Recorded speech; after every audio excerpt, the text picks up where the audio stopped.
نئی بات ہو. بہت بڑے محدث بھی ہیں، وقت کے مفسر بھی ہیں، جن کا نام ہے امام فخر الدین رازی. نام تو سب نے سنا ہوگا نا. ان کی تفسیر ہے، اس کا نام ہے تفسیر کبیر. اس کو کھولیں، آیت نمبر ہے سورہ شورا کی 23. اس کو آیت مودت بھی کہتے ہیں. اس کی شرح میں لکھتے ہیں، حدیث مصطفیٰ لائے ہیں. آقا نے فرمایا مودت کی بات کرتے ہوئے کیا فرمایا؟ فرمایا الا ومن مات علی حب آل محمد مات مؤمنا. آقا نے بند گلی میں نہیں چھوڑا کہ پتہ نہ ہو کہ ایمان پہ جا رہا ہے کہ اسلام پہ جا رہا ہے، خاتمہ ایمان پہ ہوا کہ نہیں ہوا. آقا یہ بتا کر گئے ہیں، چھپا کر نہیں گئے. کیا فرمایا؟ اللہ، اس کا معنی ہوتا ہے خبردار، ہوشیار. کوئی بات خاص آئے تو قرآن کا طریقہ ہے، کہتے ہیں اللہ بذکر اللہ تطمئن القلوب. خاص بات کرنی ہو اللہ بھی خبردار کرتا ہے.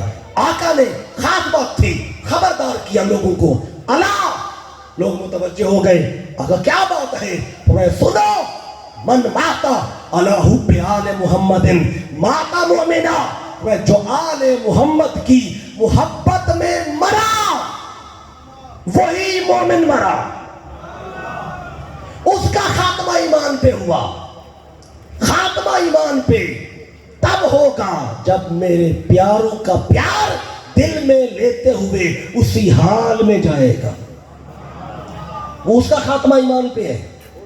اگر نماز پڑھتے پڑھتے مر گیا یا قرآن پڑھتے پڑھتے موت آ گئی تو اسلام پہ تو کہہ سکتے ہیں، ضروری نہیں کہ ایمان پہ بھی ہو. اس لیے آج تک لوگ ڈھونڈتے ہیں، بات کرتے ہیں کہ یزیدی نماز پڑھتے تھے، قرآن بھی پڑھتے تھے، باجماعت پڑھتے تھے، حج بھی کیے ہوئے تھے. میں نے کب کہا نہیں کیے تھے؟ اس سب کا تعلق اسلام کے ساتھ ہے. محبت مصطفیٰ اور آل مصطفیٰ کی محبت، اس کا تعلق ایمان کے ساتھ ہے.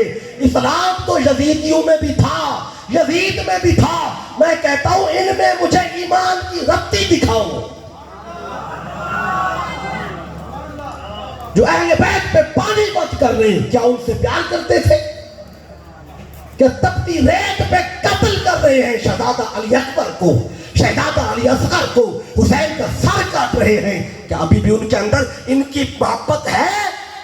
اگر محبت ہو تو بندہ قتل کرتا ہے.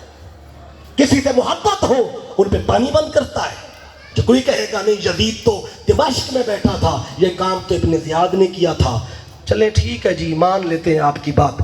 لیکن جب ابن زیاد وہ سر حسین جب لے کے پہنچا دمشق میں یزید کے دربار میں، اب یہ حدیث صحیح بخاری میں ہے، تشت میں رکھ کر سر حسین یزید کے سامنے پیش کیا گیا تو یزید نے کیا کیا؟ سر پیٹنے لگا. یہ کیا ہو گیا، یہ کیا ہو گیا؟ اے ابن زیاد، تو نے کیا مکالا بنایا منہ پہ؟ کیا غلطی کر کے آیا ہے؟ کہا اس نے نہیں.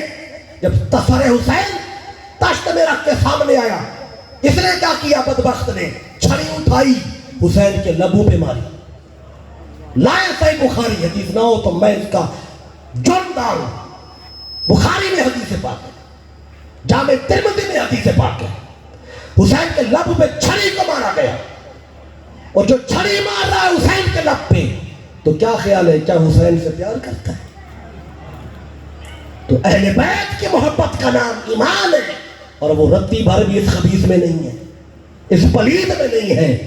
لوگ اس کے کلمے کو دیکھتے ہیں، اس کی نماز کو دیکھتے ہیں، اس کے حج عمرے کو دیکھتے ہیں. اس سب کا تعلق اسلام کے ساتھ ہے. محبت حسین، اس کا نام ایمان ہے. تو محبت کہاں تھی ان پلیدوں کے اندر، اس گھر کی؟ پتہ چلا آپ کو کہ آپ خاتمہ پلیدوں کا ایمان پہ نہیں ہے. اسلام پہ کہہ سکتے ہیں لیکن خاتمہ ایمان پہ ہو تو مصطفیٰ بتا رہے ہیں الا ومن مات علی حب آل محمد مات مغفورا لہ. اگر فرماتے جاننا چاہتے ہو بخشا ہوا کون جاتا ہے اللہ کی بارگاہ میں؟ تو جو آل محمد کی محبت میں مرتا ہے وہ بخشا ہوا جاتا ہے، وہی مومن جاتا ہے، وہی بخشا ہوا جاتا ہے. بس یہاں تو لوگ داڑھیوں کے سعید میں گم ہو گئے. پگڑیوں کے سائد میں گم ہو گئے، پتاڑی بڑی ہے، پگڑی اچھی باندھتا ہے، فضائل یزید کے سناتا ہے اور یزیدی ٹولے کے سناتا ہے۔ اگر کوئی ایسا کرے وہ مسلمان تو ہو سکتا ہے، اس کے اندر حسین کا اگر پیار نہیں ہے وہ ایمان والا نہیں ہو سکتا۔ اسے مومن نہیں کہہ سکتے، مسلم کہتے پھرے۔ یہ فرق اللہ نے کیا، اللہ کے رسول نے کیا ہے، قرآن نے کیا ہے۔ اب اس سے بڑھ کے اور کیا چاہیے؟ اب آگے بڑھنا چاہتا ہوں۔ اب ایمان، محبت مصطفیٰ اور آل مصطفیٰ، اس کا نام ہے ایمان۔ یہ ہے تو ایمان ہے، باقی یہ نہیں، باقی سب کچھ ہے تو وہ اسلام ہے۔ اور میں نے کہا اسلام ظاہر ہے، یہ باطن ہے، اور قیمت کس کی ہوتی ہے؟ آج اتنا ہی یاد کر کے جائیں، قیمت ہمیشہ باطن کی ہوتی ہے۔ اگر باطن ہے تو پھر ظاہر فائدہ دیتا ہے، اگر دل میں آل کا پیار ہے تو پھر نماز بھی فائدہ دیتی ہے، اگر ان کا پیار ہے تو پھر رکھی ہوئی داڑھی بھی فائدہ دیتی ہے، اگر ان کا پیار ہے تو پھر یہ پگڑی بھی فائدہ دیتی ہے، پھر مسجدیں بنانا، سارے کام کرنا، یہ فائدہ تب دیتے ہیں جب ان کا پیار ہو۔ اب یہ بات ہے جو اللہ سمجھا رہا ہے اور آقا نے سب کو سمجھائی ہے۔ یہ وجہ ہے کہ ایک نہیں، دو نہیں، درجنوں کتب حدیث میں حدیث سے پاک ہے۔ میرے آقا نے اپنے وصال سے پہلے غلاموں کو، صحابہ کرام کو، سب کو جمع کیا، جمع کر کے فرمایا، خطبہ دیا میرے آقا نے غدیر خوف کے مقام پر۔ کبھی خطبہ وہ غور سے پڑھے، اس میں کیا کیا بتایا، اس میں صرف ایک بات بتانے لگا ہوں۔ آقا نے 3 بار اس بات کو دہرایا، میں اذکرکم اللہ فی اہل بیتی، اذکرکم اللہ فی اہل بیتی، میں تمہیں اپنی اہل بیت کے بارے میں اللہ سے ڈراتا ہوں، اہل بیت کے معاملے میں اللہ سے ڈراتا ہوں۔ کیوں؟ کہ ان کا پیار تمہیں بخشش کی طرف لے کے جائے گا، اور ان سے کٹ گئے تو پھر بخشش مشکل ہے۔ اب آئیے تھوڑا سا اس سے اور آگے چلیں۔ اسلام اور ایمان کا فرق تھا سب کو، میں بچوں کو بھی سمجھ آ گیا ہوگا، مائیں بہنیں بیٹیاں بھی سمجھ چکی۔ اب اللہ نے اس کائنات کے اندر اسلام کا بھی مرکز بنایا ہے، ایمان کے بھی مرکز بنائے ہیں۔ اسلام کا مرکز کیا ہے؟ بیت اللہ، خانہ کعبہ، یہ اسلام کا مرکز ہے۔ ساری دنیا سے لوگ کدھر جاتے ہیں؟ حج کرنے۔ کہاں جاتے ہیں بھائی؟ کربلا جاتے ہیں حج کرنے، ہے؟ خانہ کعبہ جاتے ہیں، بیت اللہ جاتے ہیں۔ لگتا ہے 12 بج گئے ہیں جی۔ اور اللہ نے ایمان کا بھی مرکز بنایا۔ اسلام کا مرکز ہے خانہ کعبہ، ساری دنیا سے لوگ خانہ کعبہ جاتے ہیں، بیت اللہ۔ ابھی بھی حاجی واپس آ رہے ہیں، کچھ آ گئے کچھ آ رہے ہیں، ساری دنیا سے لوگ جاتے ہیں، صرف ڈیرہ غازی خان سے نہیں گئے، کیونکہ وہ اسلام کا مرکز ہے۔ وہاں کرتے کیا ہے؟ جا کے طواف کرتے ہیں، خانہ کعبے کی طرف منہ کر کے یہ حجر اسود کو چومتے ہیں، یا اس کے سامنے نفل پڑھتے ہیں، یا سعی کرتے ہیں صفا و مروہ کی۔ یہ سارا اسلام ہے، ظاہری عمل ہے۔ یہ سارا کیا ہوا؟ یہ اسلام کی بنیاد میں سے ایک رکن ہے، جس میں آقا فرماتے ہیں بنی الاسلام علی خمس۔ نبی پڑھ کے سنا دیے نا حدیث، ذرا غور کیا کریں۔ یہ حج سارے کا سارا اسلام ہے، اس کے اعمال بھی اسلام ہے۔ تو اسلام کا مرکز ہے بیت اللہ، اور ایمان کا مرکز ہے اہل بیت مصطفیٰ۔ یہ ایمان کا مرکز ہے اور وہ اسلام۔ اب آئیے اس آیت کی طرف جو میں نے خطبے میں پہلے پڑھی تھی اور چھوڑ دیا تھا اس کو، اب اس کے جوڑنے کا وقت آیا ہے۔ اب کیسے؟ یہ بات کیا ہے سنیں۔ اسلام کا مرکز ہے بیت اللہ۔ اللہ نے اسلام کے مرکز کو پاک کرنا تھا، تو قرآن میں اللہ نے ذکر کیا ہے، اللہ نے ڈیوٹی لگائی 2 پیغمبروں کی۔ کون کے 2 پیغمبر ہیں؟ ابراہیم علیہ السلام اور حضرت اسماعیل علیہ السلام۔ پڑھے پہلا پارہ قرآن کا، اللہ کہتا ہے وَأَهِدْنَا إِلَىٰ إِبْرَاهِيمَ وَإِسْمَاعِيلَ أَن طَهِّرَا بَيْتِيَ لِلطَّائِفِينَ وَالْعَاكِفِينَ وَالرُّكَّعِ السُّجُودِ۔ کیا مطلب ہے اس کا؟ اللہ کہتا ہے ہم نے وعدہ لیا، ابراہیم اور اسماعیل دونوں پیغمبر ہیں، باپ بیٹا، ایک جد الانبیاء ہے اور ایک مصطفیٰ کا باپ ہے اسماعیل علیہ السلام، ذبیح اللہ ہے، نسل بنی اسماعیل ہے ساری، آگے مصطفیٰ اسی میں سے آتے ہیں۔ تو دونوں بڑے اعلیٰ مقام کے پیغمبر جد الانبیاء ابراہیم علیہ السلام، ان کو اللہ نے فرمایا، ہم نے ان سے وعدہ لیا انطہرا کہ تم دونوں پاک کرو بیتیا میرے گھر کو، کعبے کو پاک کرو۔ کس کے لیے؟ للطائفین، طواف کرنے والوں کے لیے، والعاکفین، اعتکاف کرنے والوں کے لیے، والرکع السجود، رکوع اور سجدہ کرنے والوں کے لیے، میرے گھر کو تم دونوں پاک کرو۔ تو اسلام کے مرکز کو پاک کرنا تھا تو ڈیوٹی لگی دو نبیوں کی، پیغمبر ہیں، نبی ہیں اللہ کے۔ اب سوچیں اس بات کو، جتنا بھی پاک کیا ہوگا کعبہ کو ان دونوں پیغمبروں نے، جتنا بھی پاک کیا ہوگا، ایک کعبے کی پاکی کی کوئی نہ کوئی حد تو ہوگی کہ نہیں ہوگی؟ کیونکہ یہ مخلوق ہے تو مخلوق کی حد ہوتی ہے۔ ابراہیم علیہ السلام بھی اللہ کی مخلوق ہے، اسماعیل علیہ السلام بھی اللہ تعالیٰ کی مخلوق ہے۔ مخلوق کوئی بھی ہو اس کی ایک لیمٹ ہوتی ہے، ان کے کام کی بھی ایک حد ہوتی ہے۔ پاکی دی کعبے کو، جتنا بھی پاک کیا، جتنا بھی کیا، پھر بھی کعبے کی پاکی کی حد ہے۔ اب باری آئی بیت کو نہیں، اہل بیت کو پاکی دینے کی، مصطفیٰ کے گھر والوں کو پاکی دینے کی۔ اب اللہ چاہتا فرما سکتا تھا، اے میرے محبوب کعبے کو، میرے بیت کو پاکی دینی تھی تو ابراہیم و اسماعیل نے دے دی، اب ان کو پاکی دینی ہے آپ کا گھر والوں کو، تو اے حبیب آپ خود پاکی عطا کر دیں، کیونکہ آپ کا مقام ابراہیم علیہ السلام سے، تو ان کی پاکی بھی بلند ہوگی۔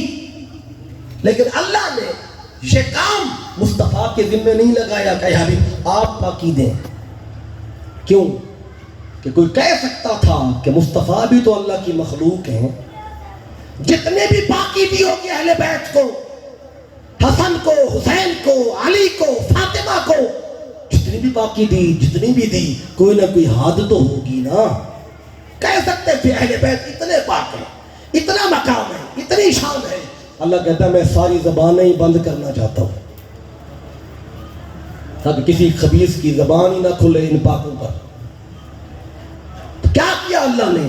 اللہ نے پاکی دینے کے لیے یہ ڈیوٹی مصطفیٰ کی نہیں لگائی، بلکہ اللہ کہتا ہے انما یرید اللہ لیذھب عنکم الرجس اہل البیت ویطہرکم تطہیرا۔ اللہ فرماتا ہے ان کو پاکی دینے کے لیے اے حبیب یہ پاکی کا کام میں خود کرتا ہوں، کیونکہ میں ہوں خالق۔ جب میں خالق ہوں تو میری تو حد ہی کوئی نہیں، جب میری حد نہیں ہے تو میرے فعل کی بھی حد نہیں ہے۔ اب اگر کوئی بندہ ڈھونڈنا چاہے، تلاش کرنا چاہے اہل بیت کی شان اتنی ہے، مقام اتنا ہے، پاکی اتنی ہے، تو وہ اللہ کی حد ڈھونڈے گا۔ جب اللہ کی حد نہیں ہے تو اہل بیت مصطفیٰ کی بھی پاکی کی حد نہیں ہے۔ نعرہ تکبیر، نعرہ رسالت، تاجدار ختم نبوت، نعرہ خلافت، نعرہ حیدری۔ فرمایا ہے میرے محبوب یہ ہے ایمان کا مرکز، اور وہ تھا اسلام کا مرکز۔ تو ایمان نہ ہو تو اسلام فائدہ نہیں دیتا، اس لیے ان کو پاکی دینا آپ کے رب کا کام ہے۔ اب ذرا اندازہ لگائیں یہ کتنا مقام ہے پھر اس گھر کا، کتنی شان ہے۔ تو جن بدبختوں نے ان کے خلاف تلواریں اٹھائیں، تلواریں اٹھائیں، حدیث پاک میں تو آقا نے بغض کی بات کی ہے نا، فرمایا الا ومن مات الا بغض آل محمد، فرمایا مات کافرا، فرمایا جو آل محمد کا بغض لے کر دنیا سے مرا، آقا فرماتے ہیں وہ کافر مرا، وہ کافر ہے، وہ مومن نہیں ہے، وہ مسلمان بھی نہیں ہے، وہ کافر ہے، اس کو مسلم بھی نہیں کہتے۔ اچھا ایک حدیث اور ہے جسے جابر بن عبداللہ رضی اللہ عنہ روایت کرتے ہیں، وہ کہتے ہیں آقا نے فرمایا من ابغضنا اہل البیت، آقا فرماتے ہیں جس نے ہم اہل بیت سے بغض رکھا کیا ہوگا؟ فرمایا کیا؟ حشرہ اللہ یوم القیامت یہودیہ، کہ قیامت کے دن اس بندے کا حشر یہودیوں کے ساتھ ہوگا، مسلمانوں کے ساتھ نہیں ہوگا۔ صحابی کہتے ہیں آقا ان صام و صلی چاہے وہ روزہ بھی رکھتا تھا، وہ نماز بھی پڑھتا تھا دنیا میں، پھر بھی یہودیوں کے ساتھ اٹھے گا۔ آقا نے 3 بار جواب دیا، نعم من صام وصلی، نعم من صام وصلی، نعم من صام وصلی۔ چاہے نماز پڑھتا تھا، چاہے روزہ رکھتا تھا، فرمایا جو کچھ بھی کرتا تھا، اگر دل میں اہل بیت کا بغض تھا تو پھر یہ نماز نہ، روزہ نہ، حج نہ، زکوٰۃ، کوئی بھی شے اس کے پلے میں نہیں ہے، جس کا حشر اللہ یہودیوں کے ساتھ کرے گا۔ تو جو ان سے بغض رکھے، نہ اس کا کلمہ کام آتا ہے، نہ اس کی نماز کام آتی ہے، نہ اس کی داڑھی کام آتی ہے، نہ اس کا کوئی اور کچھ کام آتا ہے۔ یہ فائدہ تب دیتی ہے ساری چیزیں جب پہلے ان پیاروں کا پیار ہوتا ہے۔ یہ میں نے آپ کو بغض کا بھی بتا دیا۔ اب بالکل آخری حصہ گفتگو کا ہے۔ دیکھیں جب مقام اتنا زیادہ ہے تو جنہوں نے آج کی رات وہاں اس گھرانے نے گزاری، اس آخری رات میں 1-2 بات جو ہوئی، بس وہ بات بتا کے میں بات ختم کروں گا۔ جب یہ آخری رات تھی، اور امام حسین علیہ السلام نے بھی بتا دیا تھا شہزادوں کو کہ آج کی رات جو ہے آخری رات ہے، اور صبح ہم نے شہادت کا جام پینا ہے، کیونکہ آقا نے اپنی حیات ظاہری میں بتایا تھا حسین نے شہید کب ہونا ہے، دن کون سا ہونا ہے، اور وقت کون سا ہونا ہے، اور سال کون سا ہونا ہے۔ آقا نے سارا کچھ بتایا تھا، اور حسین کو پتا تھا کہ اب وہ دن آ چکا ہے، وہ جگہ کربلا، وہ جو آقا کو جو مٹی دی گئی تھی، وہ جگہ یہی ہے۔ تو جب صبح جانا تھا میدان میں تو ادھر امام علی اکبر علیہ السلام آپ آئے امام حسین علیہ السلام کے پاس، آگے کہتے ہیں ابو جان آج آخری رات ہے اور کل میدان میں جانا ہے، تو میں آپ کا بڑا بیٹا ہوں، تو آپ مجھے اجازت دیں کہ میں کل کربلا کے میدان میں آپ سے پہلے جاؤں، یہ نہ ہو کہ آپ پہلے چلے جائیں اور میں بعد میں رہ جاؤں۔ ایسا کیوں کہہ رہے تھے؟ کیونکہ امام حسین علیہ السلام کو، سب کو امام علی اکبر سے بہت پیار تھا۔ کیوں نہ پیار ہوتا کہ یہ سر سے پاؤں تک مصطفیٰ کی شبیہ تھے۔ حدیث پاک میں میرے آقا صلی اللہ علیہ وسلم کہ جب دونوں شہزادے حسن اور حسین علیہ السلام اکٹھے ہوتے، امام حسن مجتبیٰ سر سے ناف تک مصطفیٰ کی شکل تھے، امام حسین علیہ السلام ناف سے پاؤں تک مصطفیٰ کی شکل تھے، شبیہ تھے۔ جب دونوں جمع ہوتے تو حضور کا سراپا بنتا تھا، لیکن امام علی اکبر یہ تنہا سر سے پاؤں تک مصطفیٰ کی شبیہ تھے۔ اور جب ان کی ولادت ہوئی تھی، تو ان کی ولادت سے پہلے امام حسین علیہ السلام ہر روز رات کے ٹائم اپنی زوجہ ام لیلہ سے کہا کرتے تھے کہ مجھے جلدی سے رات کا کھانا دے دیں، مجھے نانا کی یاد بہت آ رہی ہے، میں نے نانا کے پاس جانا ہے۔ تو کھانا تناول فرما کے ساری رات آپ قبر مصطفیٰ کے پاس بیٹھے رہتے، وہیں پہ نیند آ جاتی تھی۔ پھر اذان کے ٹائم پہ اٹھ کے تشریف لاتے تھے۔ ہر روز کا آپ کا یہ معمول تھا۔ ایک دن وہیں بیٹھے بیٹھے آپ کی آنکھ لگ گئی قبر مصطفیٰ کے پاس، تو میرے آقا خواب میں تشریف لائے، اے بیٹے حسین بہت یاد آتی ہے میری۔ عرض کیا ہاں نانا جان، یاد تو بہت آتی ہے، آپ کو تکنا چاہتا ہوں، تک نہیں پاتا۔ تو آقا فرماتے ہیں حسین یہ تیری پریشانی دور کرتا ہوں۔ عرض کیا آقا کیسے؟ فرمایا آج صبح کی جب اذان ہوگی نا تو تیرے گھر میں ایک لڑکا پیدا ہوگا، اور وہ سر سے پاؤں تک میری شبیہ ہوگا، تو بھائی اس کو تکتے رہنا اور تک کے اس محبت کو اور اس کمی کو پورا کرنا۔ آقا نے فرمایا تو صبح ہوئی، آپ کی آنکھ کھلی، تشریف لائے، ادھر اذان ہوتی ہے اور ادھر سے امام علی اکبر علیہ السلام کی ولادت ہوتی ہے۔ جب پیدا ہوئے تو ہاتھ میں اٹھایا شہزادے کو، کیا دیکھا کہ سر سے پاؤں تک مصطفیٰ کی شبیہ ہے۔ تو آپ کی خوشی کی انتہا نہیں تھی کہ سر سے پاؤں تک حضور، ایسے لگتا جیسے آقا کا میلاد دوبارہ ہو گیا ہے۔ صبح ہوئی اور آپ نے سارے مدینے میں اعلان کر دیا کہ جو مجھے آ کے اس شہزادے کی ولادت پر مبارک دے گا میں اس کو منہ مانگا تحفہ دوں گا۔ جب مدینے والوں کو پتہ چلا کہ سارے آئے، مبارک دی، جب شہزادے کو اٹھا کے دیکھا جو پرانے دور کے لوگ حیات تھے، پرانے صحابی، انہوں نے آ کے دیکھا، وہ کہتے یوں لگتا ہے جیسے مصطفیٰ کا بچپنا پھر آ گیا ہے۔ لوگ آنے لگے مبارک دینے، امام المقام منہ مانگا تحفہ دیتے گئے، اتنے میں سیدہ زینب علیہ السلام آئیں۔ آپ آئیں، امام المقام فرماتے ہیں بہن سب کے نے منہ مانگا تحفہ میں نے ان کو دیا ہے، تو بھی ذرا شہزادے کو دیکھ، اور جو مانگے گی تجھے بھی دوں گا۔ تو سیدہ زینب علیہ السلام کہتی ہیں بھائی میں نے وہ نہیں مانگنا جو مدینے کے لوگوں نے مانگا ہے، میں تو علی شیر خدا کی بیٹی ہوں، میں تو کچھ اور مانگوں گی۔ آپ فرماتے ہیں بہن میں بھی تو اسی علی کا بیٹا ہوں، جو مانگو گی ملے گا۔ تو جو انہوں نے مانگا ہے وہ آپ کو بتاتا ہوں۔ جو ہی امام علی اکبر کو اٹھایا نا اور چہرہ دیکھا سیدہ زینب علیہ السلام نے، سر سے پاؤں تک نانا کی شبیہ تھے، تو وہیں پہ کھڑے انہوں نے کچھ شعر کہے جو ان کتب کے اندر جو آئے ہیں۔ جب اٹھایا نا، نام رکھا تھا امام حسین علیہ السلام نے اس بیٹے کا علی، آپ نے ہر بیٹے کا نام علی رکھا تھا، پھر فرق کرنے کے لیے علی اکبر، علی اوسط، علی اصغر، یہ فرق کرنے کے لیے تھا، نام سب کا علی رکھا۔ کسی نے آپ سے پوچھا تھا اے حسین ہر بیٹے کا نام علی کیوں رکھتے ہیں؟ آپ فرماتے تھے کہ آپ کو نہیں پتہ یہ خارجیت کا دور ہے، اور میرے باپ علی کا نام لینے پہ پابندی لگی ہوئی ہے، جو علی کا نام لیتا ہے اس کو کل مار دیا جاتا ہے، اس پہ ظلم ہوتا ہے، تو کوئی اور تو نام نہیں رکھتا نا میرے باپ کے نام پہ، چلے میں اپنے ہر بیٹے کا نام علی رکھتا ہوں۔ نام رکھا علی، نام تھا علی اور صورت تھی مصطفیٰ کی۔ اب ان دو باتوں کو ذہن میں رکھنا ہے۔ جب سیدہ زینب نے اٹھایا ہاتھوں میں، جو ہی دیکھا تو یوں لگتا تھا جیسے مصطفیٰ کا سراپا ہے۔ نام کیا ہے پوچھا، امام حسین کہتے ہیں بہن نام رکھا ہے علی۔ تو اب وہاں پہ کھڑے سیدہ زینب نے کچھ کہا، کہنے لگیں یا زینب یا علی انت شبیہ بالنبی ما ادری لا ادری ما قلت لک جد ام ابی۔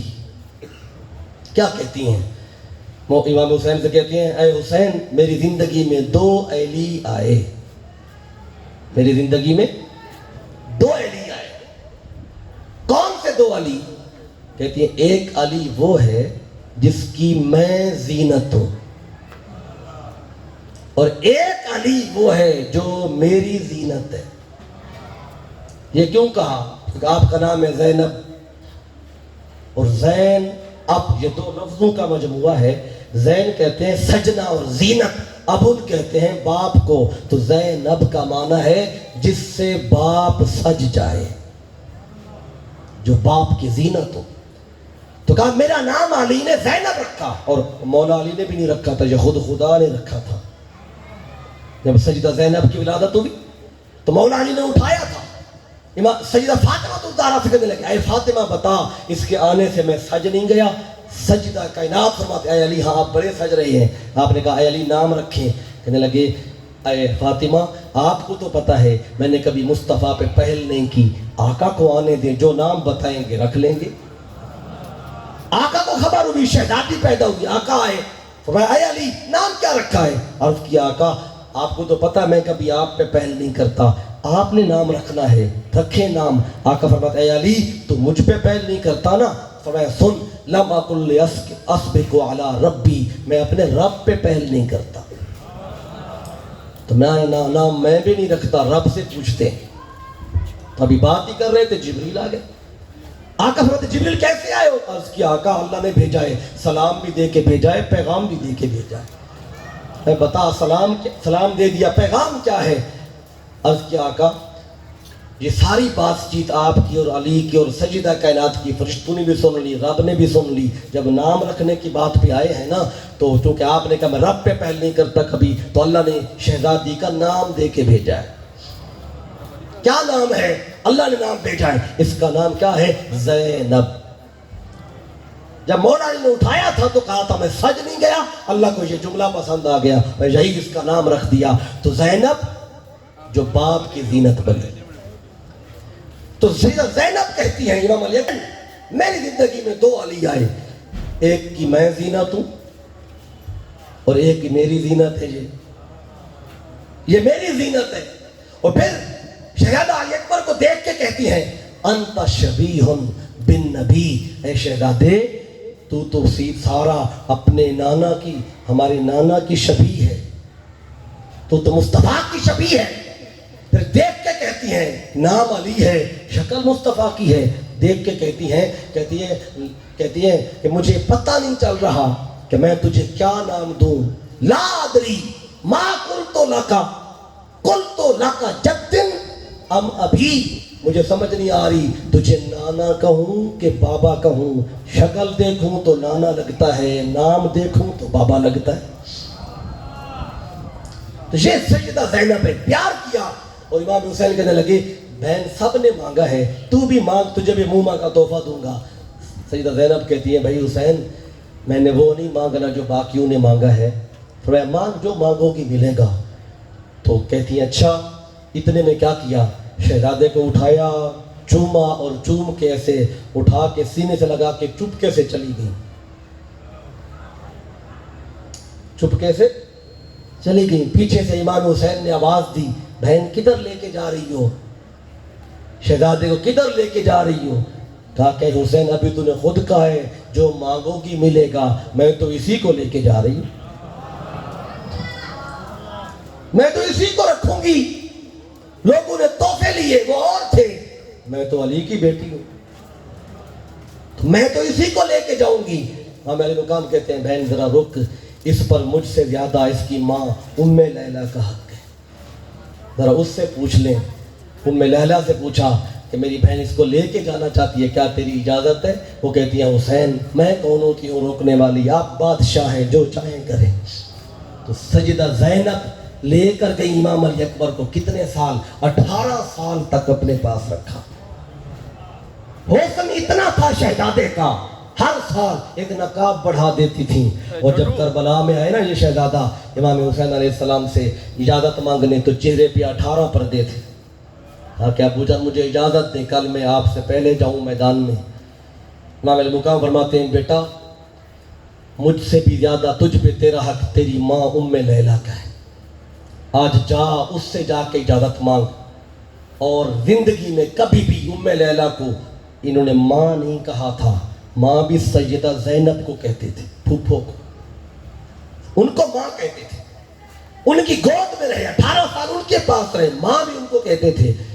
عامل مقام کہتے ہیں بیٹا جا آج اپنی ماں کو ماں بھی کہے اور اجازت بھی مانگ۔ آپ آئے ام لیلہ کے خیمے پہ، آواز دی یا دستک دی، جو بھی انداز تھا، اور باہر کھڑے ہو کے کہا یا امہ، اے میری امی جان۔ تو ام لیلہ حیران ہو گئی، آج تک مجھے کسی نے ماں کہہ کے نہیں بلایا، یہ کون مجھے کربلا کے میدان میں ماں کہہ رہا ہے؟ جب آپ نے پردہ ہٹایا باہر نکلی، دیکھا تو امام علی اکبر کھڑے ہیں۔ آپ نے کہا بیٹا لگتا ہے آپ اپنی ماں کا خیمہ بھول گئے ہیں، آپ کی ماں تو زینب ہے نا، اس کا خیمہ تو آگے ہے۔ کہا کہ نہیں، آج مجھے ابو جان نے آپ کے پاس بھیجا ہے، اور یہ حکم دیا ہے کہ میں آپ کو ماں بھی کہوں، اور آپ سے میں کچھ مانگنے آیا ہوں۔ تو ام لیلہ کہنے لگی بیٹا جب ہم مدینے میں تھے میرے پاس بہت کچھ تھا تجھے دینے کو، اگر مانگنا تھا تو وہاں مانگتا، یہاں تو میرے پاس تجھے پلانے کے لیے پانی تک نہیں ہے، یہاں کیا دے پاؤں گی میں؟ تو آپ کہتے ہیں امی جان میں کچھ اور نہیں مانگنے آیا، میں فقط آپ سے اجازت مانگنے آیا ہوں کہ کل کربلا کے میدان میں جب شہادتیں ہوں تو میں اپنے باپ امام حسین سے پہلے جانا چاہتا ہوں، اس کی مجھے اجازت دیں۔ آپ کہتی ہیں بیٹا اس بات کے لیے مجھ سے بھی زیادہ حق تیری پھپھو زینب کا ہے، اس سے اجازت مانگ۔ تو آپ کہتی ہیں امی جان پھر آپ بھی ساتھ چلے میرے ان کے خیمے کی طرف، وہاں آئے سیدہ زینب سے یہی بات کی۔ وہ کہتی ہیں بیٹا علی اکبر مجھ سے بھی زیادہ حق تیرے باپ علی کا ہے، حسین کا ہے، اگر وہ اجازت دے دے تو پھر میری طرف سے اجازت ہے۔ امام علی اکبر اپنی پھپھو سے بھی اپنی ماں سے بھی کہتے ہیں چلیں بابا حسین سے مجھے اجازت لے کے دیں کہ میں پہلے جاؤں، اور تشریف لائے، اور سب نے مل کر جب کہا امام علی مقام نے اجازت دے دی، ہاں بیٹا آپ کو اجازت ہے، آپ کل کربلا کے میدان میں مجھ سے پہلے جا سکتے ہیں۔ پھر صبح ہوئی، وہ وقت آیا امام علی اکبر علیہ السلام کو آپ نے امامہ پہنایا، خود سواری پہ بٹھایا، تلوار عطا کی، اور دعائیں دے کے رخصت کیا. آخری سلام ہوا اور جب کربلا کے میدان میں یہ شہزادہ کے نا 18 سال کی عمر ہے اور کبھی بھی یزیدیوں نے ان کا چہرہ نہیں دیکھا تھا, پردے پہ نقاب رکھتے تھے, اور جب آپ سامنے آئے تو آپ نے آ کے یزیدی آگے بڑھے حملہ کرنے کے لیے. اس شہزادے نے سب سے پہلے نقاب ہٹایا. جو ہی نقاب پلٹا, یزیدیوں نے جب مکھڑا دیکھا تو انہیں بھول گیا کہ ہم قتل کرنے آئے کھڑے ہیں. وہ آپ کے چہرے میں گم ہو گئے. کسی کو جرت نہیں ہوئی آگے بڑھ کے وار کرنے کی. جب کوئی بھی نہیں آ رہا تھا وار کرنے تو آپ خود آگے بڑھے اور ان پہ وار شروع کیا. یزیدیوں میں سے کسی نے کہا, بدبخت یزید, تو نے ہمیں بھیجا ہے ان پھولوں کو مارنے کے لیے, ذرا آ کے دیکھ تو صحیح, ذرا یہ پیارے بھی کبھی مارنے کے لائق ہیں, ان کے چہرے تو دیکھ ذرا. تو جب کوئی حملہ نہیں کرتا تھا, شہزادہ علی اکبر نے آگے بڑھ کے وار کیے. سینکڑوں یزیدیوں کو جہنم حاصل کیا. امام علیہ مقام چاہتے تھے میں بیٹے کی بہادری دیکھوں کیسے لڑ رہا ہے, لیکن اب آگے آئے نا, خیمہ سے باہر نکل کے دیکھا تو گرد ہی گرد ہے. امام علی اکبر نظر نہیں آتے, بس اتنا پتہ چلتا تھا جدھر وہ یزیدی بھاگتے ہوئے نظر آتے پتہ چلتا علی اکبر ادھر جا رہا ہے. بس آپ کافی دیر دیکھتے رہے. پھر ایک برچھا امام علی اکبر کے سینے پہ لگتا ہے اور آپ گھوڑے سے زمین پہ تشریف لاتے ہیں اور اپنے بابا جان کو کہتے ہیں, یا ابا, اے ابو جان آئے, آپ مجھے سنبھالیے. امام علی مقام دوڑ کر جاتے ہیں اور جا کے اپنے جوان بیٹے کا سر اپنی گود میں رکھتے ہیں. امام علی اکبر اس لمحے بھی کہتے ہیں, ابو جان اگر یہ برچھا نکل جائے نا تو میں دوبارہ لڑوں گا ان سے, آپ کا دفاع کروں گا, آپ ذرا یہ برچھا نکال دیں. تو امام علی مقام نے اپنے ہاتھ سے جوان بیٹے کے سینے سے برچھا کھینچا. برچھا تو نکل گیا لیکن خون کا فوارہ بھی نکلا اور روح کفس انسری سے پرواز کر گئی. یہ شہزادہ امام علی مقام کا اپنے باپ سے پہلے اس دین اسلام کی بقا کے لیے اپنی جان دے گیا, لیکن ہمیں ایک پیغام دے گیا کہ دین مصطفیٰ کی بقا کے لیے جب وقت آئے لٹانے کا تو پھر مال کیا, جان دینی ہو تو وہ بھی حاضر کر دو. یہ پیغام کربلا ہے. پھر امام علی مقام نے بھی اپنا سب, جب سارے شہید ہو گئے پھر امام علی مقام خود میدان میں آئے اور پھر وہ وقت بھی آیا کہ آپ نے بھی جام شہادت نوش فرمایا.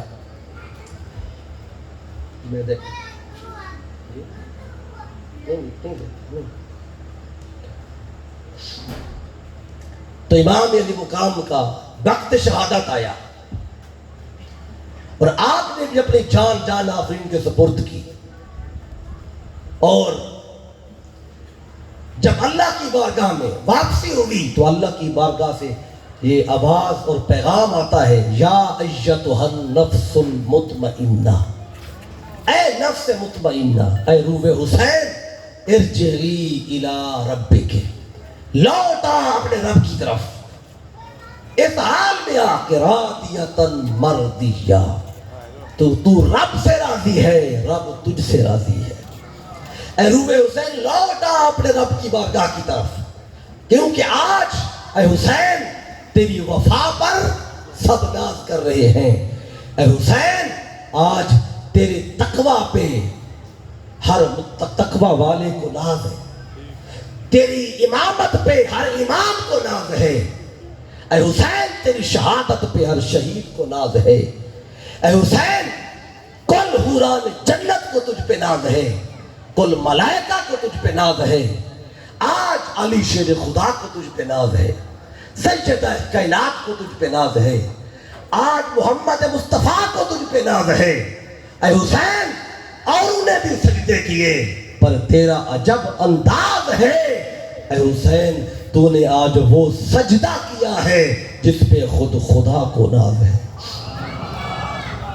تو اس دن زمین بھی فخر کر رہی تھی کہ آج مجھ پہ حسین کھڑا ہو کے نماز پڑھ رہا ہے.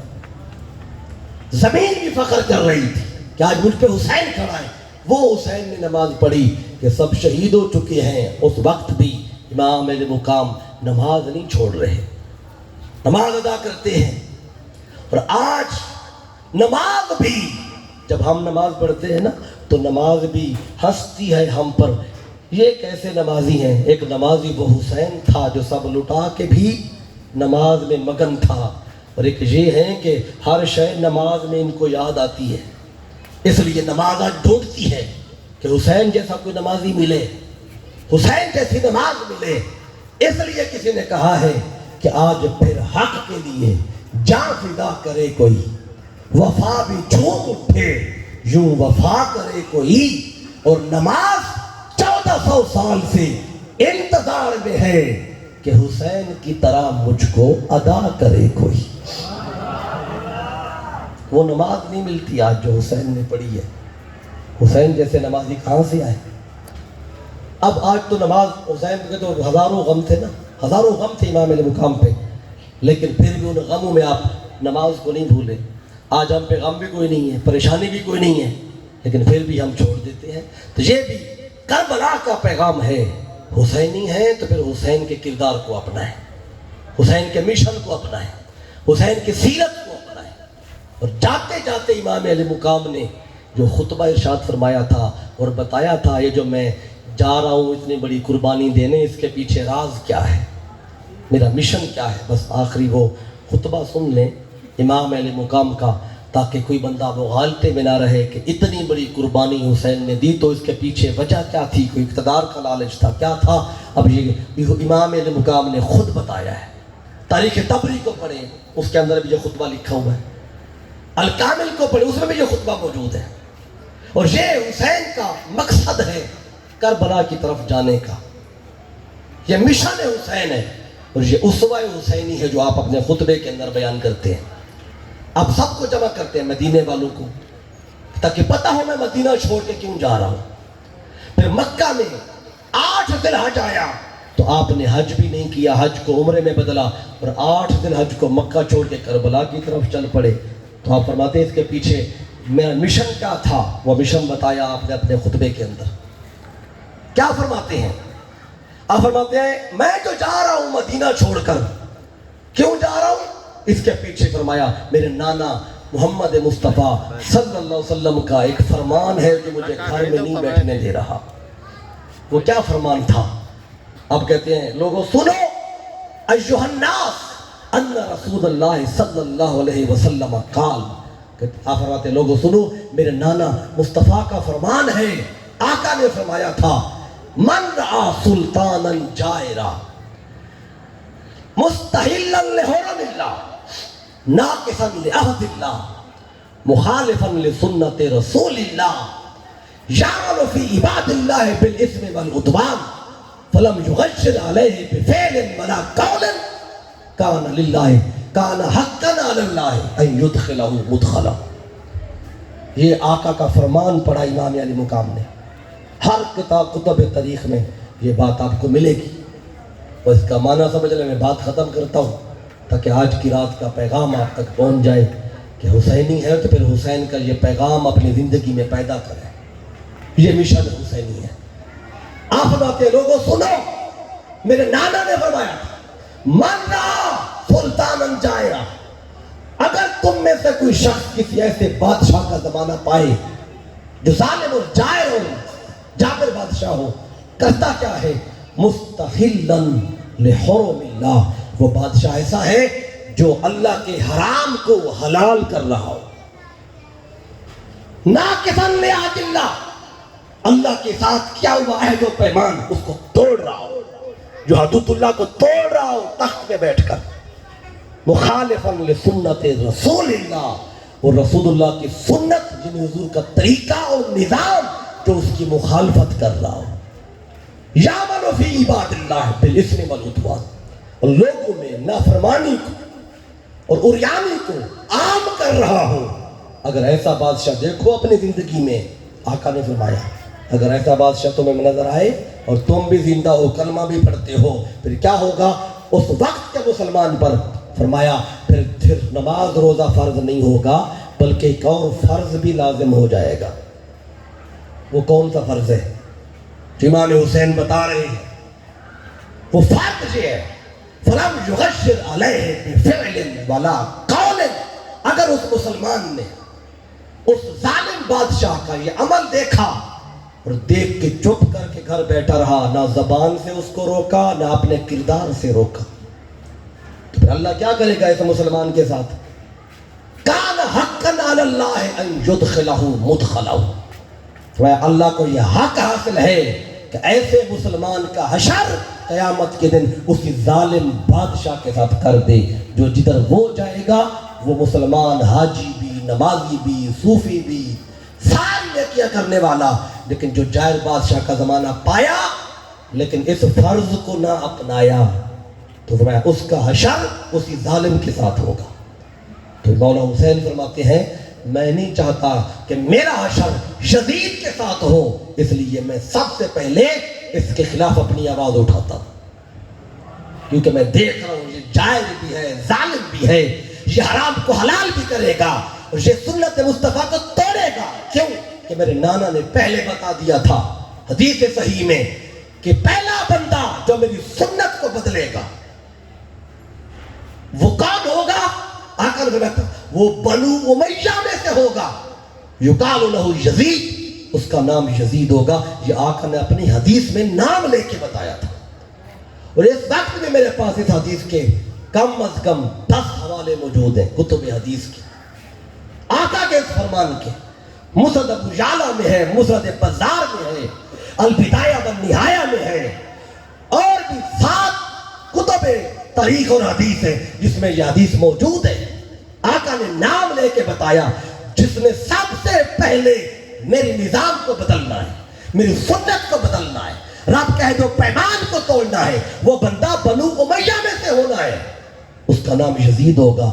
یہ حدیث تو امام مقام نے پہلے ہی سن رکھی تھی، جب آپ نے دیکھا یزید بیٹھ رہا ہے بنو امیہ میں سے ہے تو آپ کو پتہ چل گیا اب یہ سنت کو بھی بدلے گا، نظام کو بدلے گا، اللہ کی حدود توڑے گا۔ اس نے فرمایا کہ میں نہیں چاہتا کہ میرا حشر اس پلید کے ساتھ ہو، فرمایا آؤ میں سب سے پہلے اس کا راستہ روکنے کے لیے اپنے زبان سے بھی کہہ رہا ہوں اور اپنے کردار سے بھی اس کا راستہ روکنے کے لیے مدینہ چھوڑ کے، مکہ چھوڑ کے سورہ کربلا جا رہا۔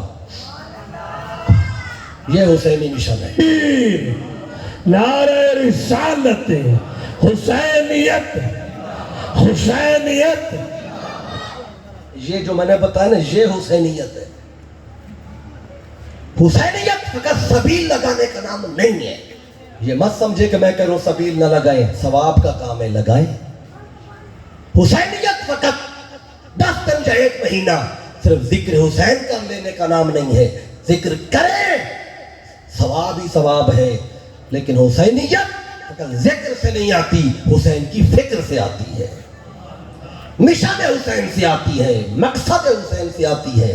ظالم بادشاہ بیٹھے رہے تخت پہ، سنت کو بھی بدلیں، حلال کو حرام بھی کریں، حرام کو حلال بھی کریں، اللہ کہے تو پیمان کو بھی توڑیں، سارا کچھ کر رہے ہو اور ہم صرف واہ حسین کر کے گھر بیٹھے ہوں، اس کا نام حسینیت نہیں ہے۔ حسینیت یہ ہے کہ ظالم بادشاہ دیکھو تو زبان سے بھی روکو، اپنے کردار سے بھی روکو، اگر یہ ہے تو پھر حسینیت ہے، اگر یہ نہیں تو پھر فقط قول تک ہیں اور فعل تک ہم نہیں پہنچے۔ اس لیے فرمایا میں جا رہا ہوں، اور پتہ اور آگے یہ بھی بتا دیا کہ میں جا رہا ہوں، میرے ساتھ لوگ تھوڑے جائیں گے۔ کیوں؟ فرمایا کہ یہ پہلی بار ایسے ہوا ہے کہ مصطفیٰ کے تخت پہ پلید بیٹھ رہا ہے، پہلی بار ایسا ہو رہا ہے کہ ظالم بیٹھ رہا ہے، کہ جابر بیٹھ رہا ہے، سنت مصطفیٰ کا مخالف بیٹھ رہا ہے، کیونکہ پہلی بار ایسے ہو رہا ہے تو لوگوں کو سمجھنے میں ٹائم لگے گا۔ فرمایا اگر مجھے بھی ٹائم لگے تو پھر میں امام کیسا؟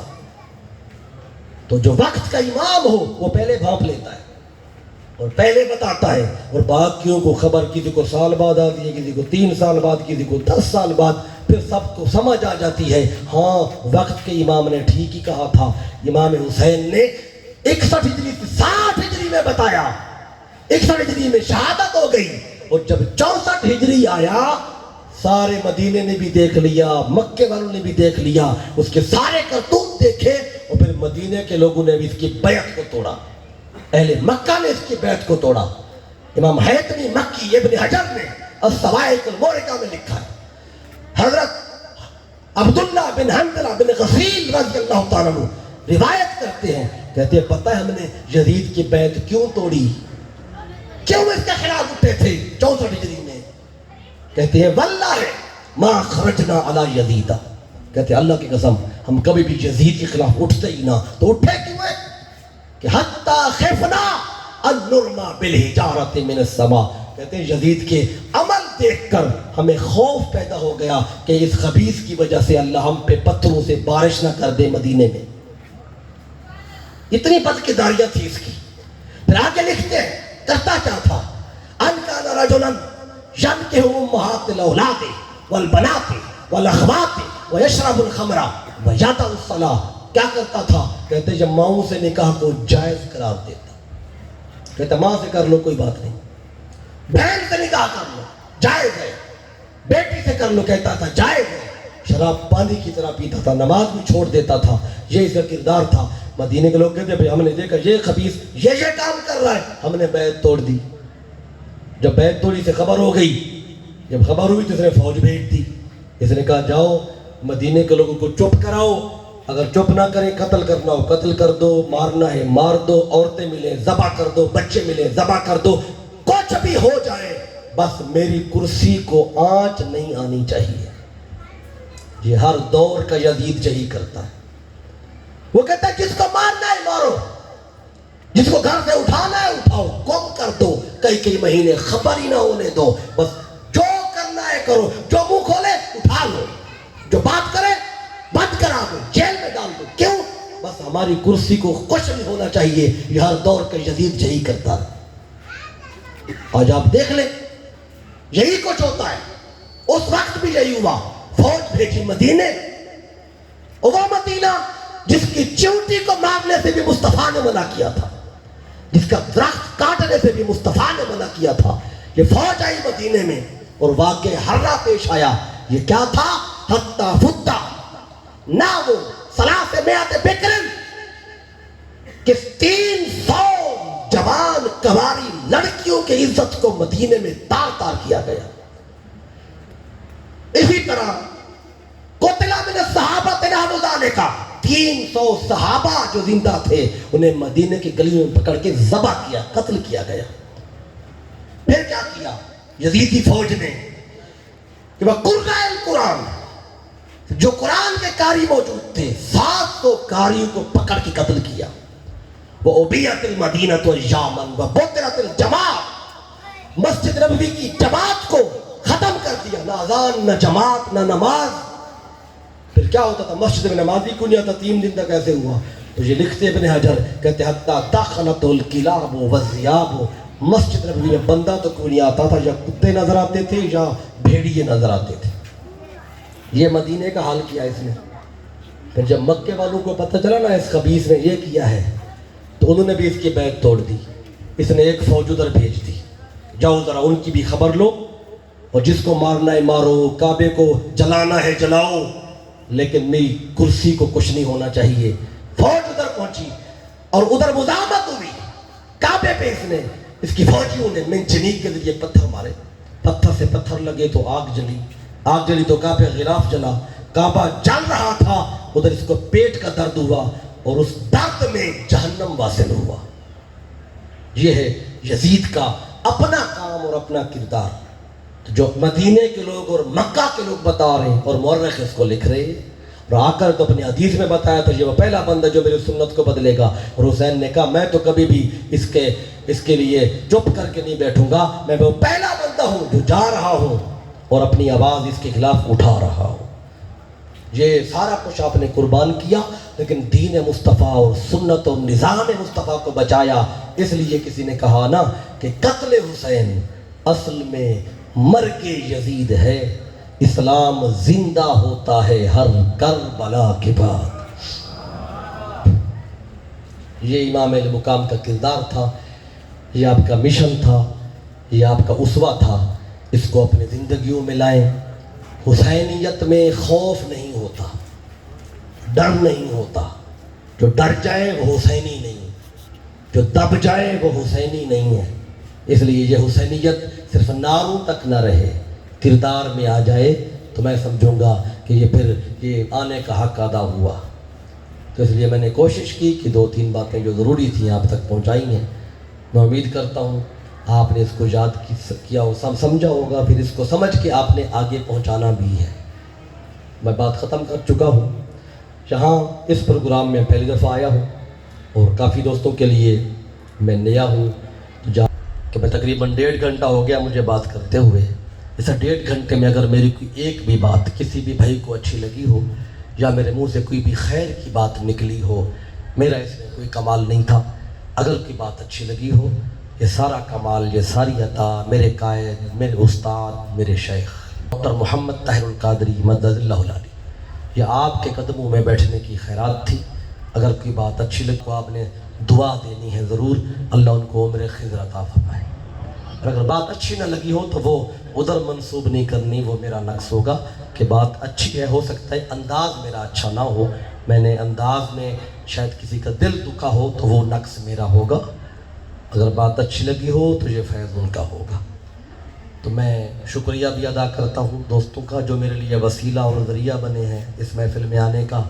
اللہ 1 بجے شروع ہوگی، جس میں خصوصی خطاب حضرت علامہ مولانا مناظر اسلام مفتی احمد عبدالرحمن شاذلی قادری لیاقت پر والے کا خطاب ہوگا۔ شرکت فرما کے اپنے قلوب کو منور فرمائیے گا۔ مصطفیٰ جان رحمت پہ لاکھوں سلام، شمع